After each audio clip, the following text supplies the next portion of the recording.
करोड़ का आया था हमारे दादा खाते में। अच्छा। अब उसमें बच भी रहा है। अच्छा, पैसा ज्यादा जिंदगी कम है। 3 करोड़ का घर है ये। कुछ महीने पहले कई वीडियोस वायरल होते कि कैसे जेवर एयरपोर्ट के पास कई किसानों ने अपनी जमीन बेचकर करोड़ों रुपए कमा लिए। कितना मिला था आपको? 3 करोड़ 60 लाख। आपने भी ऐसी कई क्लिप देखी होंगी कैसे एक किसान रातों रात करोड़पति हो गया। 2 करोड़ के करीब 2 करोड़ 40 लाख। 5 करोड़। हाँ, 2 करोड़ 40 लाख रुपए मिले। एक लड़का जो अपने आईफोन का टेम्पर्ड ग्लास खरीद नहीं पाया, मैंने लियो फोन जब मुआवजा मिलो जब लियो मैंने 90,000 को।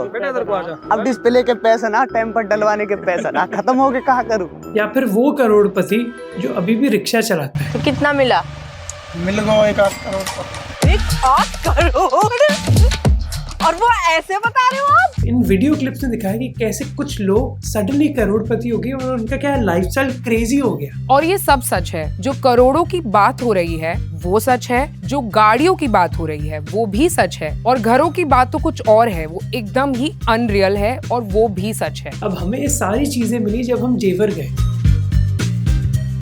हम जेवर 1 नहीं बल्कि 3 दिन आए, उन गलियों में घूमे जहाँ मुश्किल से कोई मीडिया पहुँचा हो, घर के अंदर गए, किचन में बैठे, बहुत लोगों से बात किया और पूरी कहानी समझी। पर इस कहानी का एक पार्ट है जो आपको कभी दिखाया ही नहीं गया। अब एक बात बताइए, अगर हमारे पास 10 बीघा 5 बीघा जमीन है तो हम आज की डेट में नौजवान ई रिक्शा चला चला कर गुजारा कर रहे हैं। लूट मची है, लूट। पता अगर कहीं लूट देखनी है हिंदुस्तान में तो केवल जेवर एयरपोर्ट गौतम बुद्ध नगर डिस्ट्रिक्ट में देखिए, उत्तर प्रदेश में। तो ये चीज़ बिल्कुल किसानियत तो ख़त्म ही हो गई है मानो। अच्छा हाँ, इधर हैं अच्छे घर है। हमें आप यहाँ के बच्चों ने भी यही लाया कि हमको लगता है कि सबसे ज्यादा सुंदर घर है।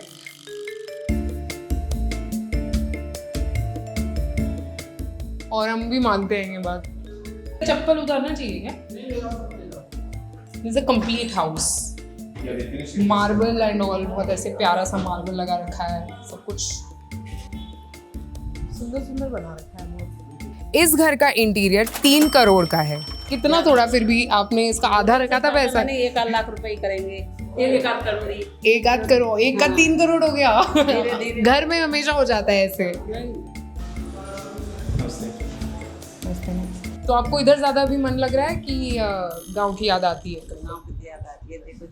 जेवर का नोएडा इंटरनेशनल एयरपोर्ट जब कंप्लीट हो जाएगा तब एशिया का one of the largest airports होगा। इसको बनाने के लिए उत्तर प्रदेश सरकार को करीब 6000 एकड़ की जमीन चाहिए थी जो कई गांवों में बटी हुई थी। इन किसानों को ऑब्वियसली कॉम्पनसेट करना पड़ा उनकी जमीन के लिए। पहले फेज में उनको हर स्क्वायर मीटर के लिए करीब 2400 रुपए मिले, यानी कि वो परिवार जिनके पास अच्छी खासी जमीन थी उनको सडनली रियलाइज हुआ कि भाई वो तो करोड़ों रुपए पर बैठे हुए।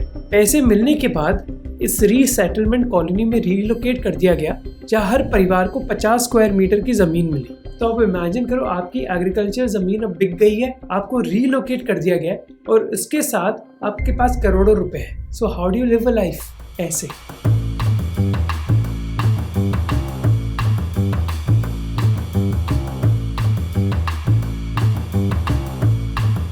और सबसे पहले इस कॉलोनी में जो तुम्हें दिखेगा वो है यहाँ के आलीशान घर। भगवान जी का घर है तो बहुत अच्छा बनाया है। पूरे इलाके में सबसे बेस्ट घर ही लग रहा है। कितना लग गया पर आपको खर्चा ये सब करने में?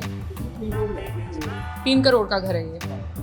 मुझे लगता है हम जेवर में रिहैबिलिटेशन और मुआवजा ये सब जानने के लिए आए थे और मैं घर एक्सपर्ट बन गई हूँ इसके बाद कि कैसे घर बनने चाहिए या इंटीरियर डेकोरेशन किसका बेटर है।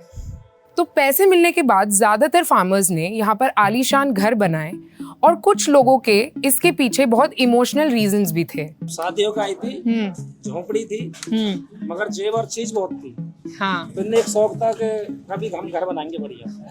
तो जब आपने शुरुआत की थी तभी क्या आपको पता था कि ये सब इतना पैसा हो जाएगा, कि फिर आप होते हो गया खर्चा? आप जरा सोचिए, जो पीढ़ियों से छोटे से क्रैम्प्ड घर में रह रहे थे उनके पास अचानक अपने सपनों का घर बनाने का मौका आ गया। यहाँ किसी ने प्लान करके अपने घर पर 3 करोड़ नहीं खर्च किया है। हुआ यूं कि पैसे आते गए और कमरों के साथ कमरे जुड़ते गए और देखते ही देखते एक नॉर्मल सा मकान एक आलीशान 3 करोड़ का प्रॉपर्टी बन गया।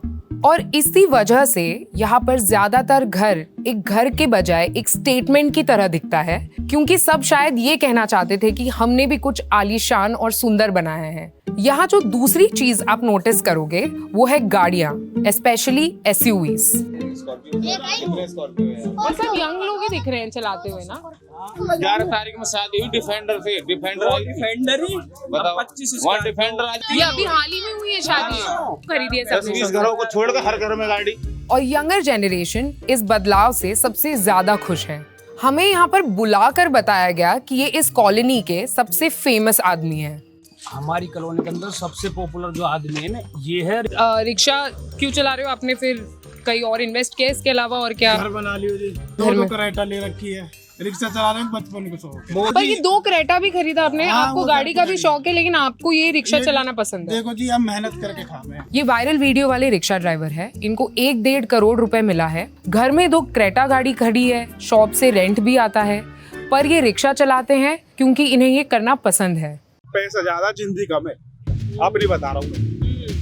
साहिल 19 साल का है, उन्होंने कभी कोई काम नहीं किया, पर उनके हिसाब से उनके पास पैसा ज्यादा है और जिंदगी कम। कुछ काम नहीं, 19 साल की उम्र हो गया, आज तक एक ईंट न उठाई मैंने। मौज ही मौज ली है। आपको मोटा मोटी कितना मिला था? हमें हाँ। जब 10 करोड़ मिला 2019 में, अब तो है 30-40 करोड़। वो तेरी संपत्ति क्या है, कार ले लिए, स्कॉर्पियो कार है और बुलेट है, हर चीज है, हर चीज की मौज है, अल्लाह का शुक्र है। पर कुछ लोगों ने बहुत स्मार्टली इन्वेस्ट भी किया। तो 2 एजेंसी खोल रखी है, एक झाझर में है, एक यहीं जेवर पे है। ये किस तरह की एजेंसी है? ये है ई रिक्शा, ऑटो और इलेक्ट्रिक स्कूटी। थोड़ा पैसा मिला था, अब उसे पैसा को बर्बाद करके फिर क्या करते, बच्चे भूखे मरते। तो इससे तो अपना बेहतर है कि काम कर लिया अपना, 2 पैसे का रोजगार हो गया। ये है दयानंदपुर गांव और इस गांव को कहीं पर भी शिफ्ट नहीं किया गया है, पर ये गांव तेजी से बदल रहा है। हर जगह रेनोवेशन या रिकंस्ट्रक्शन का काम चल रहा है। बाहर से देखो तो ये वही कहानी है जो आप अभी तक सुनते हुए आए हैं। एक किसान जो अचानक से करोड़पति बन गया और एक लड़का जो कल तक बाइक में ऑफिस जाता था आज इनोवा हाई क्रॉस में जाता है। ये दयानंदपुर का वो मशहूर घर है जो बाहर से एक लग्जरी विला जैसे दिखता है। हम इन लोगों से मिले और ये सारी महंगी गाड़ियां वाकई में खड़ी थी। हाल ही में हुई एक शादी में 2 डिफेंडर्स का आना भी सच है और यहाँ के बच्चे ये सब बातें ऐसे करते हैं जैसे कि कोई सुपरमैन की कहानी हो। लेकिन इन सब कहानियों के बीच एक शख्स था जिनसे मिलना बहुत जरूरी था।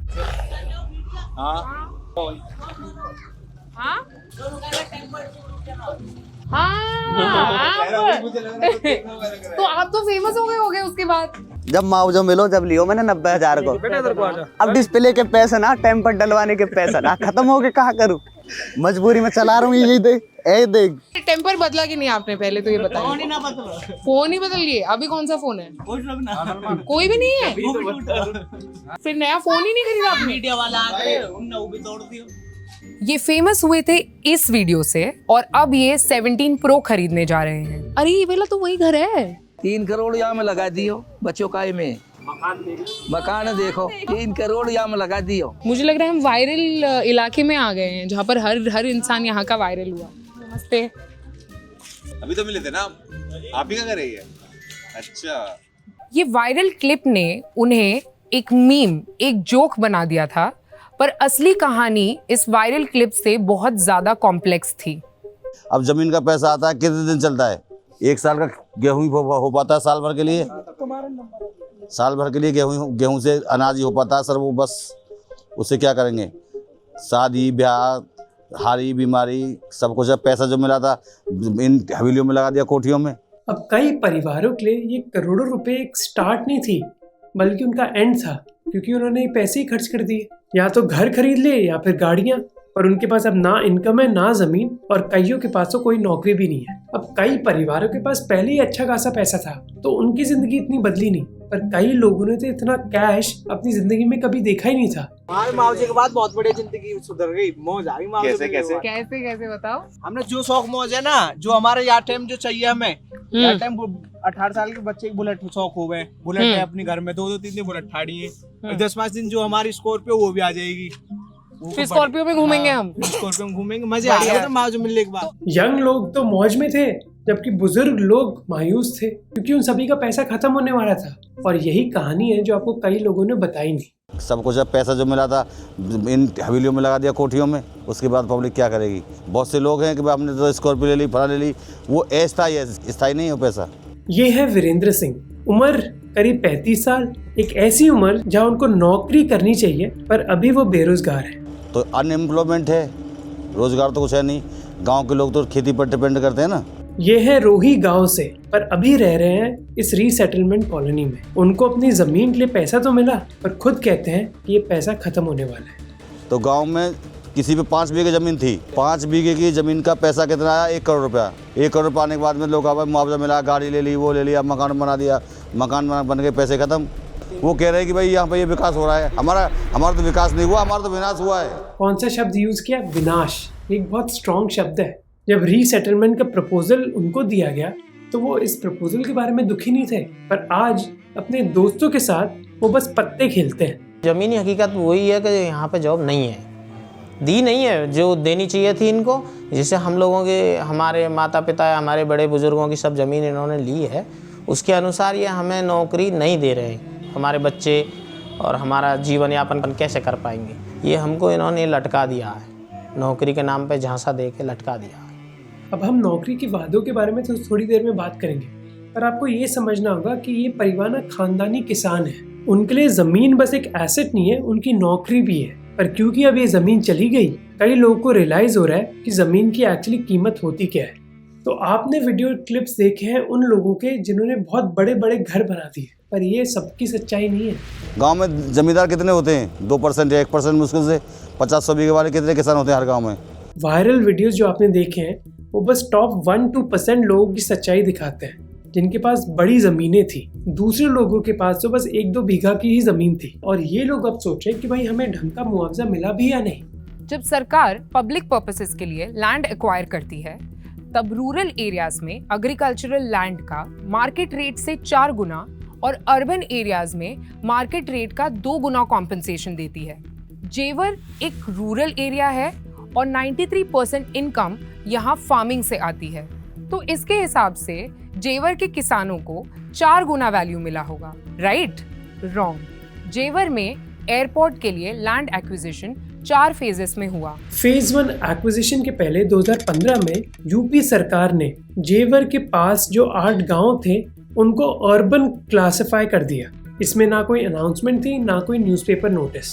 सबसे पहला अजीब साइन था कि पंचायत इलेक्शंस के बाद कोई अनाउंसमेंट नहीं हुई। लोगों ने वोट डाला था पर रिजल्ट डिक्लेयर नहीं हुआ, क्योंकि जो एक गांव था वो अब गांव रहा ही नहीं। हमें नगर क्षेत्र जब बना दिया 2015 में, हमें ना कोई अनाउंस कराया, ना कोई विज्ञप्ति दी गई अखबारों में, ना कोई एडवर्टाइजमेंट कराया, ना कोई मीटिंग की गई। प्रधानी चुनाव इन्होंने कैंसिल कर दिया। फार्म चुनाव हुआ, वोटिंग हुआ, लेकिन उसकी रिजल्ट नहीं दिए। ज़मीन की खरीदारी फिर इसके बाद स्टार्ट हुई। अब क्योंकि रूरल ज़मीन को अर्बन बना दिया गया था, इसीलिए किसानों को आधी कीमत मिल रही थी, और कई किसान इसी के बारे में बोलते हैं। जैसे ये है रोही गांव के प्रधान तेजपाल जी। उनके पास 2 स्कॉर्पियो हैं और बहुत बड़ा घर, पर इतने पैसे होने के बाद भी वो कहते हैं कि भाई हमें ठगा गया है। संतुष्ट तो नहीं थे, संतुष्ट नहीं है। इनने तो ऐसा कर दिया कि मतलब शहरी में ले ली, दिखा दी है।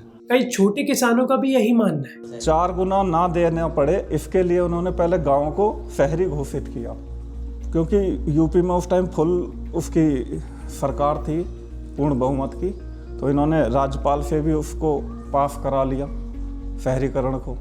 तो इस वजह से हमारा मुआवजा 4 गुने से घट के 2 गुना हो गया। रविंदर सिंह आर्मी में है और इसी गांव से है। वो दिसंबर 2018 में लीव के बाद 3 हफ्तों के लिए अपने घर आए थे, और जैसे ही वो पहुंचे उन्होंने देखा कि उनके गांव वाले प्रोटेस्ट कर रहे हैं। इसीलिए किसान अप्रैल 2019 में इलाहाबाद हाई कोर्ट गए, पर कोर्ट ने उनके खिलाफ रूलिंग करी, इसलिए एक्विजिशन हो गई आधे रेट में। आज भी हर पेपर में अभी आप देखेंगे कार्गो लिखा है, कार्गो विलेज, हवाई अड्डा कार्गो विलेज, तो किशोरपुर।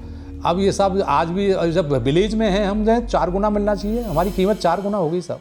जैसे जैसे हम लोगों से बात करने लगे, हमें पता चला कि लो रेट सिर्फ एक प्रॉब्लम नहीं है, क्योंकि बहुतों को तो लो रेट्स भी नहीं मिला है। हमारे में था 20-95 में, दूसरे में था 28.5 के करीब में, अब 45 में 40-42 लाख। जिस किसान की जमीन सबसे पहले एक्वायर हुई, उनको पर बीघा 21 लाख का मुआवजा मिला, पर कुछ ही दूरी पर जब उनकी कजिन की जमीन एक्वायर हुई तो उनको उसका डबल मुआवजा मिला। पूरा नहीं लगता आपका पहले फेज में चला गया, अगर आपका तीसरे में जाता तो आपको तो क्या करे पूरे चीजों क्या। जिन किसानों ने कोऑपरेट किया उनको पनिशमेंट मिली, और इसी के चलते फिर उन्होंने प्रोटेस्ट करना स्टार्ट कर दिया। रविंदर जो आर्मी से है, वो इन प्रोटेस्टिंग किसानों में से एक थे। किसानों ने फैसला किया कि हम हाईवे पे अपनी बात रखेंगे जाके। तो किसान मंदिर से उठ के जा रहे थे एक्सप्रेस वे की तरफ, तो रास्ते में पुलिस ने उनको अरेस्ट कर लिया और जेल भेज दिया 14 डेज के लिए। सितंबर 2019 में करीब 50 किसान अरेस्ट कर लिए गए जब वो यमुना एक्सप्रेसवे की तरफ जा रहे थे। उनको जेल भी मिली 14 दिनों के लिए। उस 14 दिन में बहुत सारे लगभग 30-40% किसान को एग्री कर लिया था और फाइल भरवा ली थी उनकी। और जहां लीडर्स जेल में बैठे हुए थे, इन किसानों का दावा है कि एडमिनिस्ट्रेशन दूसरे लोगों के साइन लेकर आ गया। जब तक लीडर्स बाहर निकले, माहौल ठंडा हो गया। फिर जनवरी 2020 में जब सरकार ने जमीन ले ली तो हाथापाई हुई, सब डिविजनल डिस्ट्रिक्ट मजिस्ट्रेट घायल हो गए और एक FIR फाइल हुई। कि उस टाइम तक जिन जिन किसानों ने फाइल नहीं भरी, उन सब के नाम केस में लपेट दिए।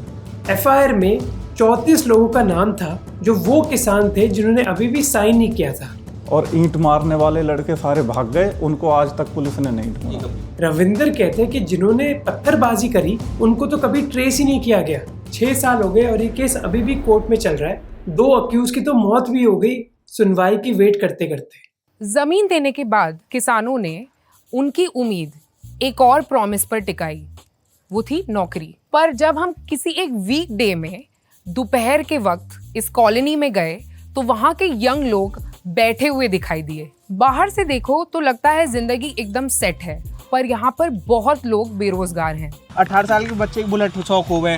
दुकान पे बैठता हूँ बस, कुछ काम नहीं। 19 साल की उम्र हो गया, आज तक एक ईंट न उठाई मैंने। 5 दिन जो हमारी स्कॉर्पियो वो भी आ जाएगी। मौज ही मौज ली है। यहाँ के युवाओं को ये रियलाइजेशन शायद अब तक नहीं हुआ है, क्योंकि कॉम्पेंसेशन का कुछ पैसा अभी भी बाकी है। और एक कारण है जिसकी वजह से ये किसान मानते थे कि ये डील ना अच्छी है। पहली चीज है कि जब उनकी जमीन ली गई 2019 में, उनको 2 वादे करे गए। पहला कि उनकी जमीन के लिए उनको एक रकम मिलेगी और एक सरकारी नौकरी मिलेगी हर परिवार में एक सदस्य को, और अगर आपको नौकरी नहीं चाहिए तो उसके बदले में आपको 5.5 लाख रुपए दिए जाएंगे। तो साहब उन्होंने जॉब के लिए बोला था या 5,50,000 रुपए के लिए बोला था? मोस्ट लोगों ने जॉब स्वीकार करी 5.5 लाख की बजाय। तो जॉब वालों को अभी तक जॉब नहीं मिली है इसमें।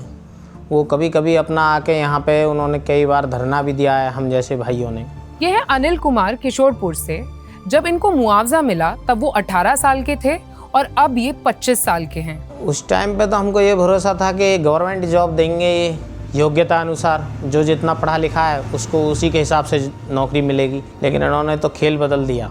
हम घर घर गए पर एक सिंगल फैमिली के पास भी यहाँ पर जॉब नहीं था जो उनको प्रॉमिस किया गया था। हम आज की डेट में नौजवान ई-रिक्शा चला चला कर गुजारा कर रहे हैं। कम से कम मेरे घर में 2 हैं, उनसे गुजारा हो रहा। इवन अजय प्रताप जी के बेटे जो एक MBA ग्रेजुएट हैं, उन्होंने अपनी प्राइवेट जॉब छोड़ दी। क्यों? क्योंकि एक गवर्नमेंट जॉब का प्रॉमिस था। मेरा स्वयं का बेटा है जो नौकरी के लिए उसमें है, परंतु आज तक नौकरी नहीं दी। मेरा बेटा नौकरी छोड़ आया, बोले एयरपोर्ट में नौकरी मिलेगी, बढ़िया जॉब मिलेगा, जो कभी उनको मिली ही नहीं। तो कुछ लोग बोलते हैं कि नौकरी नहीं मिली, और दूसरे लोग बोलते हैं कि भाई जो हमें प्लॉट के वादे किए गए थे ना, वो भी टूट गए। गांव देहात का गरीब से गरीब किसान, गांव में एक भैंस रख लो तो आप 50,000 रुपये किसी लेन देन कर सकते हो। गांव में रहने के बाद पशुवाड़ा नहीं मिला हमको, यहाँ पे मिला क्या है? 50-50 मीटर के दे दिए। जैसे ये वीरेंद्र हैं, उनकी जमीन और घर दोनों ही एयरपोर्ट की जमीन में था, इसीलिए उनको 50 स्क्वायर मीटर का प्लॉट दिया गया एक रीसेटलमेंट कॉलोनी में। उनका कहना है कि बस हमें 50 स्क्वायर मीटर का घर मिला हमारे परिवार के लिए और जानवरों के लिए। कोई घर के आगे रास्ते के ऊपर चूल्हा बना के खाना बना रहा है, कोई घर उधर खाली जमीन में, जैसे साइड में खाली जमीन है उसमें भैंस रख रहा है। गाय भैंस के लिए तो जगह ही नहीं है, तो वो रोड पर ही जीते हैं। आप आर जाओगे तो कुछ भी नहीं है, गांव से भी बेकार कर दिया उसे, कोई मार्केटिंग सुविधा नहीं है। क्या है उसमें ये बताओ, कुछ नहीं है। क्या डेवलपमेंट के नाम पे लोगों ने अपने आप घर बनाए हैं अपने वहाँ, क्या है डेवलपमेंट उसमें? बस एक रोड बना दिए और सीवर लाइन ऐसी की ऐसी पड़ी है बेकार, जिनसे पानी भी पास नहीं होता, गंदा। और ये सच बात है। ये सीवर ना साफ ना हुए काफी दिनों से। मतलब इतना आलीशान घर के साइड में, मतलब ये हाँ, सीवर से सर्वे करवाइए जी ये। अब हमें लगा कि हमने सब कुछ देख सुन लिया, पर फिर अजय जी ने हमें ऐसी बात बताई जिसको सुनकर हम शॉक हो गए। वो हमें एयरपोर्ट की बाउंड्री की तरफ लेकर गए और वहाँ से खेत की तरफ इशारा करते हुए हमें कुछ बताया। ये अवैध मकान बने हुए हैं, टूटे हुए दिखाई दे रहे हैं आपको। इनके पीछे अभी नहीं ऐसे अवैध बने हैं, उनमें कहीं भी हस्तक्षेप नहीं किया उन्होंने, कोई हस्तक्षेप नहीं है। आबादी आपने पुरानी देखी ली थी, वो गाँव मूल है वो उधर, और ये सब ये अवैध बने हुए हैं सब। ये मकान इधर देखिए, पीछे देखिए, पीछे। ये घर इलीगल है। जिस जमीन पर ये बने हैं ये सरकार ने एक्वायर करी थी 2019 में, जिसके बाद किसी को अलाउ नहीं होना चाहिए घर बनाने के लिए जमीन पर। जो अंदर बने हैं देखो, वो ऐसे रखे 2-2 मंजिलें, देखो उधर सामने वो नया आपको दिखाई दे रहा है ऐसे। उस रास्ते पे जाएंगे तो हजारों मकान, क्या लाखों मकान है पूरे क्षेत्र में। तो ये एक नया तरीके का स्कैम है बेसिकली। कॉम्पनसेशन पॉलिसी के हिसाब से आपको बस जमीन के लिए पैसे नहीं मिलेंगे, बल्कि उस जमीन पर जो स्ट्रक्चर बना हुआ है उसके लिए भी बनेंगे। तो अगर आपका छोटा सा मकान है आपको उस हिसाब से पैसे मिलेंगे, पर अगर आलीशान 3 स्टोरी का घर है तो आपको उसी हिसाब से पैसे मिलेंगे, जो करोड़ों की कीमत हो सकती है। तो एक डील सेटअप हो गई PWD ऑफिशियल्स और किसानों के बीच। किसान ने कहा कि मैं एक बड़ा घर बना दूंगा, PWD ऑफिशियल ने कहा कि अच्छा इस घर के चलते मैं आपको उसी हिसाब से मुआवजा दूंगा और ये मुआवजा हम 50-50 स्प्लिट कर लेंगे। घर बना के 50-50 में घर बनाए गए हैं, घर बना दिए गए, बिजनेस है, बिजनेस। उसके बाद टूटे नहीं टूटे, क्या फर्क पड़ता है? क्या फर्क पड़ रहा है? आज यहाँ खेतों के बीच 3 मंजिला मकान खड़े नजर आते हैं। इसमें से एक भी घर फंक्शनल नहीं है। 10 करोड़ का घर, 5 बीघा जमीन वाले किसान, और ऐसा कॉम्पनसेशन जिसका कोई मैथमेटिकल सेंस बनता ही नहीं। 5 बीघे जमीन वाला किसान 10 बीघे जमीन में मकान बना सकता है? मुआवजा 1 करोड़ रुपए जमीन का और मकान की कीमत 10 करोड़ रुपए, ऐसा हो सकता है क्या? और यही तो अब डिवाइड आपको दिखेगा इन लोगों के बीच। कुछ लोगों के पास आलीशान घर है स्कॉर्पियो और डिफेंडर्स के साथ, और जबकि दूसरे लोग पत्ते खेलते हैं और ई-रिक्शा चलाते हैं अपना बिजली का बिल पे करने के लिए। क्योंकि कुछ लोगों के पास तो बहुत बड़ी जमीन थी तो उनको करोड़ों रुपए मिले, कुछ के पास नहीं जमीन थी तो उनको ज्यादा पैसा नहीं मिला, और कुछ ने बहुत चालाकी से बड़ा घर बना दिया ताकि उनको और पैसे मिले। लूट मची है, लूट। पता, अगर कहीं लूट देखनी है हिंदुस्तान में तो केवल जेवर एयरपोर्ट गौतम बुद्ध नगर डिस्ट्रिक्ट में देखिए, उत्तर प्रदेश में। लूट मची है सब। हमने जाना कि इस स्कीम में काफी खामियां हैं और इससे किसान नाखुश हैं, पर कई किसानों की दुविधाओं के पीछे उनके पर्सनल चॉइसेस भी हैं। जिन किसानों ने अपने कॉम्पनसेशन के पैसों से जमीन खरीदी, शॉप्स खरीदी या बिजनेस पर इन्वेस्ट कर पाए, वो कहीं ना कहीं इस मुआवजे से समझौता कर चुके हैं। पर जो किसान ये नहीं कर पाए, वो अब रियलाइज कर रहे हैं कि पैसों को संभाल कर खर्च करना भी एक स्किल है जो उन्हें कभी किसी ने नहीं सिखाया।